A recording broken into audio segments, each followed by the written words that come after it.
Assalamualaikum warahmatullahi wabarakatuh. Bismillah, alhamdulillah, wassalatu wassalamu ala rasulillah Sayyidina Muhammad ibn Abdullah wa ala alihi wa ashabihi wa wala wa la hawla wa la quwwata illa billah, amma ba'du. Hadratul hadirin, pemirsa KRS Media dimanapun anda berada, rahimakumullah. Alhamdulillah, kita sudah memasuki episode yang ke-17 kalau nggak salah. Kita memasuki malam Ramadan yang ke-17. Mudah-mudahan kita tetap diberikan kesehatan oleh Allah, kita tetap diberikan semangat oleh Allah dalam menuntut ilmu, dan mudah-mudahan ibadah kita, puasa kita, semua yang kita lakukan diterima oleh Allah Subhanahu wa Ta'ala. Amin. Ya, mohon maaf, kita kembali di ruangan pink karena satu dan lain hal, tapi insya Allah mudah-mudahan besok bisa di ruangan seperti biasa lagi. Episode kali ini kita akan mempelajari hadis yang ke-33 dan ke-34. Tapi sebelum itu, seperti biasa, kita buka kajian ini dengan pembacaan surat Al-Fatihah untuk pengarang kitab, untuk semua guru kita dan semua orang tua kita.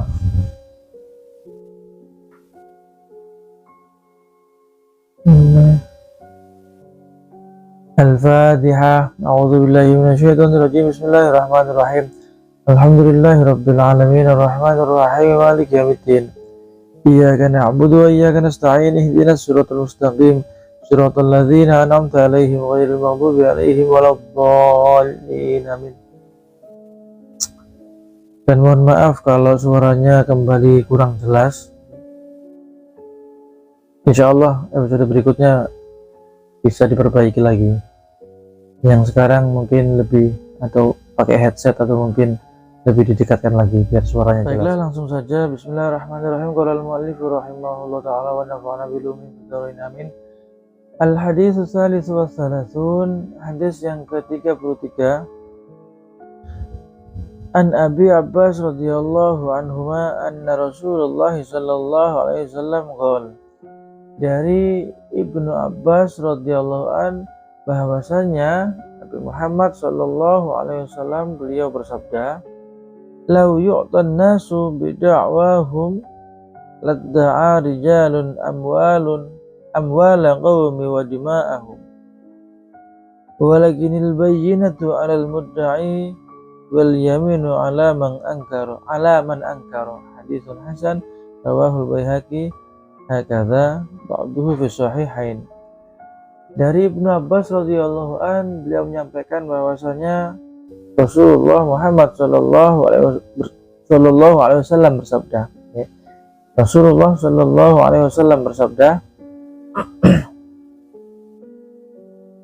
seandainya semua manusia itu dipenuhi semua tuntutannya, atau seandainya setiap orang itu bebas mengklaim, istilahnya, kalau seandainya semua orang itu bebas mengklaim, pasti akan banyak orang yang mengklaim harta dan nyawa orang lain. Seandainya orang itu bebas menuduh atau bebas memberikan tuduhan, maksudnya dalam hadis ini adalah ketika semua orang itu diberikan kebebasan untuk memberikan tuduhan, maka banyak sekali orang yang menuduh, ini harta saya, ini hak saya, kamu punya saya, dan lain sebagainya, dan seterusnya. Makanya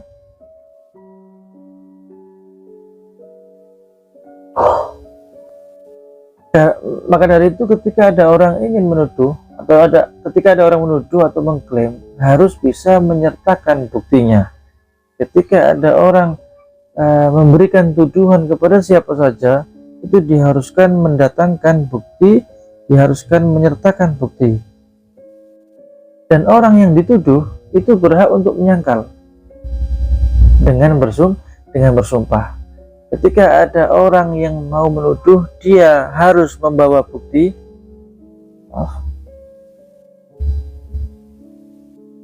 Ketika dia menuduh, dia harus membawa bukti.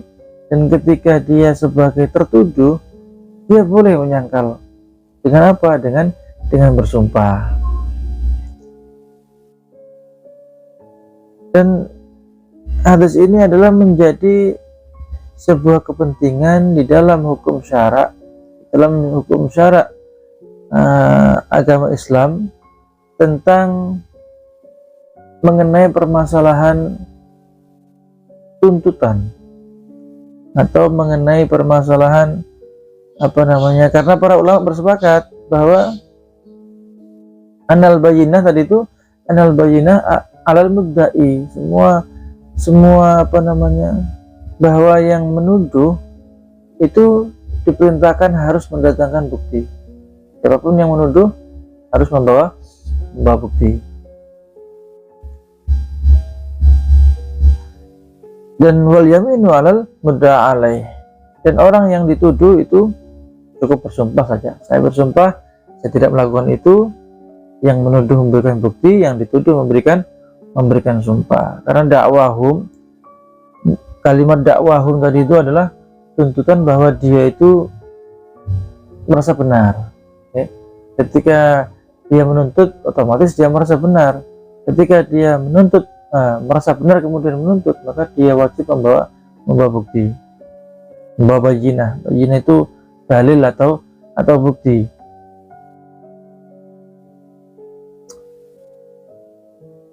Dalam hadis ini kita bisa mengambil kesimpulan bahwa kita tidak boleh menuduh orang dengan sembarangan. Kita tidak diperbolehkan menuntut orang dengan tanpa adanya bukti. Kita nggak boleh memberikan dakwaan kepada orang hanya dengan modal tuntutan saja, atau tuduhan yang tidak bisa kita ambil kebenarannya karena nggak ada bukti. Maka itu tidak bisa terjadi. Kita tidak boleh mengambil harta orang, kita tidak boleh menuntut orang, nggak boleh menghukum orang dengan tanpa adanya bukti. Yang pertama. Yang kedua adalah syariat agama Islam ini melindungi. Di dalam agama Islam ini kita dilindungi, harta kita dilindungi, darah kita juga dilindungi. Dilindungi dari apa? Dilindungi dari segala hal yang tidak adil, dilindungi dari segala hal yang tidak ada buktinya, dilindungi dari tuduhan-tuduhan yang tidak berdasar. Makanya itu tadi di awal wajib untuk mendatangkan bukti, wajib itu. Kalau yang dituduh wajib memberikan sumpah. Jika tidak ada bukti bagaimana? Maka yang tertuduh harus bersumpah agar terlepas dari hukuman. Kalau misalkan yang menuduh ini kurang buktinya, ya kan, dituduh, jadi nanti yang si hakim itu akan melihat mana yang lebih kuat, bukti orang yang menuduh atau sumpah orang yang tertuduh. Seandainya kita menuduh dengan memberikan bukti, ya, buktinya jelas, kemudian yang tertuduh ini tidak mau bersumpah, maka dia akan mengarah kepada posisi bersalah. Kenapa? Karena dia tidak mau menampik, dia tidak mau memberikan pembenaran bahwa dirinya tidak bersalah. Maka itu yang menuduh harus memberikan bukti, yang tertuduh harus memberikan sumpah. Karena setiap tuduhan yang tidak terbukti nyata, maka tuduhan itu batil, tuduhan itu keliru, tuduhan itu salah, kecuali buktinya nggak kuat, ya kan? Buktinya nggak kuat, akan tetapi yang dituduh mengakui, maka itu menjadi benar. Misalnya sampean menuduh seseorang, buktinya nggak kuat, maka batil, keliru, salah.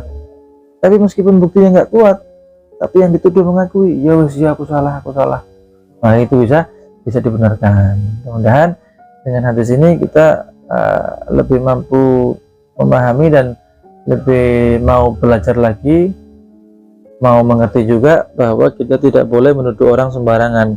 Kita tidak boleh menuntut orang sembarangan. Kalau kita mau menuduh orang itu harus disertai dengan bukti. Tidak boleh asal menuduh saja. Oke, tidak boleh asal menuduh. Berikutnya hadis yang ke Rabiul Arbaun, hadis yang ke-40 yang ke-34. Ar-Rabiul Salasun, hadis yang ke-34. An Abi Sa'id Al-Khudri radhiyallahu an, dari Abi Sa'id Al-Khudri radhiyallahu an, beliau berkata, sami'tu Rasulullah sallallahu alaihi wasallam yaqul, aku mendengar Rasulullah sallallahu alaihi wasallam bersabda. Jadi Rasulullah bersabda, apa sabdanya?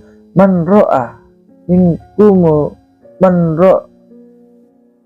minkum munkaron falyughayyirhu biyadihi, fa illam yastati fa bilisani, fa illam yastati fa biqalbihi, wa dzalika adhaful iman, rawahu Muslim.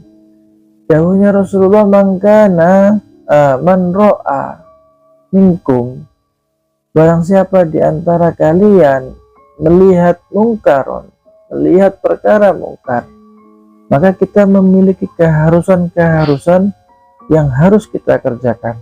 Apa saja itu? Jika kita melihat kemungkaran di depan mata kita, falyughayyirhu biyadihi, maka kita harus mampu merubah dengan tangan kita, dengan kekuasaan kita, dengan posisi kita, dengan kemampuan kita. Itu maksudnya biyadihi. Fa illam yastati fa bilisani, jika kita tidak mampu, maka rubahlah dengan lisan. Maksudnya merubah di sini, falyughayyir,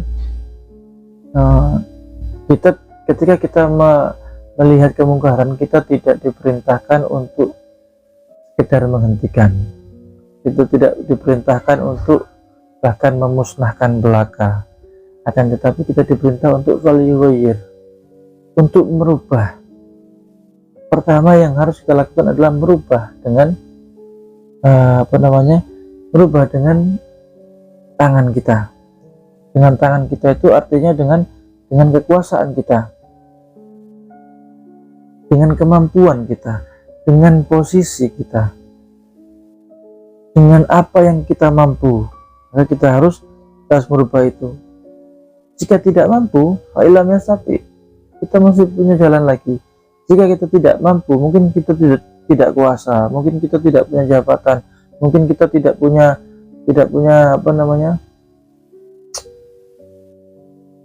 posisi yang bisa membuat kita itu superior atau sepertinya itu. Fa illam yastati, apabila dengan merubah dengan tangan, dengan keadaan kita tidak mampu, maka rubahlah dengan lisan kita. Falyughayyir bilisani. Fa illam yastati fa bilisani. Ketika kita tidak mampu merubah dengan tangan, maka rubahlah dengan lisan. Dengan cara apa? Dengan nasihat. Merubah dengan lisan, dengan petuah-petuah, dengan kita saling mengingatkan, dengan kita saling memberitahu, dengan kita saling menasehati. Misalkan, jangan melakukan hal itu, nggak baik. Jangan melakukan hal itu tidak benar. Jangan mengerjakan itu keliru, salah, dan lain sebagainya. Fa illam yastati fa biqalbihi, maka ketika kita tidak mampu untuk menyampaikan lewat lisan, mungkin karena kita takut, atau mungkin karena kita tertekan, atau mungkin karena kita kalah pangkat atau kalah posisi atau apalah itu, maka rubahlah dengan hati kita, rubahlah dengan doa kita, doakan kepada Allah, mudah-mudahan orang itu bisa berubah. Wadzalika adhaful iman, dan hal yang seperti itu adalah pendek-pendeknya iman atau apes-apesnya iman. Ketika perintah untuk amar ma'ruf nahi mungkar, perintah ketika kita melihat kemungkaran, maka kita harus merubah. Pada dasarnya amar ma'ruf itu haruslah bil ma'ruf. Memerintahkan kebaikan itu harus dengan cara yang baik. Nahi mungkar juga bil ma'ruf. Mencegah kemungkaran juga harus dengan cara yang baik. Karena pada dasarnya ketika kita memerintahkan kebaikan kepada orang lain, ketika kita sedang beramar ma'ruf, itu sejatinya kita tidak ditugaskan untuk memaksakan kebaikan kepada orang lain. Oke, dipahami ya? Ketika kita diperintahkan untuk amar ma'ruf atau memerintah kebaikan, itu bukan berarti kita diperintahkan untuk memberikan kebaikan kepada orang lain dengan secara paksa. Tidak ada paksaan yang diperbolehkan di dalam agama ini. Tidak boleh memaksa. Harusnya bagaimana? Ketika kita diperintahkan amar ma'ruf, memerintahkan kebaikan, maka sesungguhnya yang terjadi adalah kita harus menanamkan kecintaan di dalam hati manusia untuk melaksanakan kebaikan.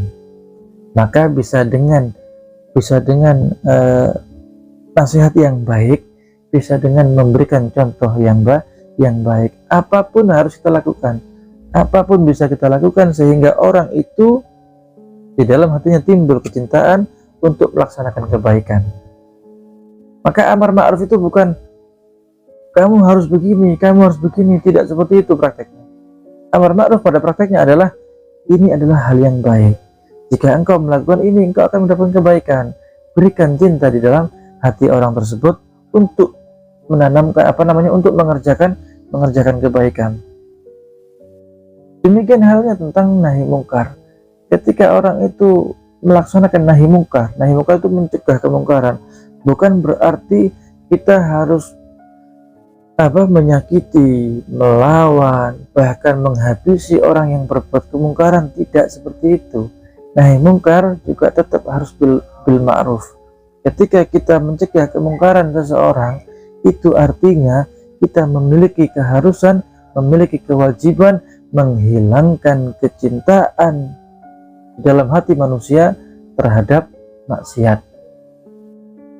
Orang melakukan maksiat, orang melakukan kemungkaran itu karena ada cinta di dalam hatinya untuk mengerjakan itu. Orang mengerjakan apa saja itu dilandasi rasa suka, dilandasi kecintaan terhadap sesuatu itu. Orang itu senang sholat karena dia cinta sholat. Maka ketika kita ingin memerintahkan orang sholat, tanamkan kecintaan terhadap sholat di dalam hati orang itu. Orang senang maksiat, orang senang minum minuman keras, orang senang berjudi.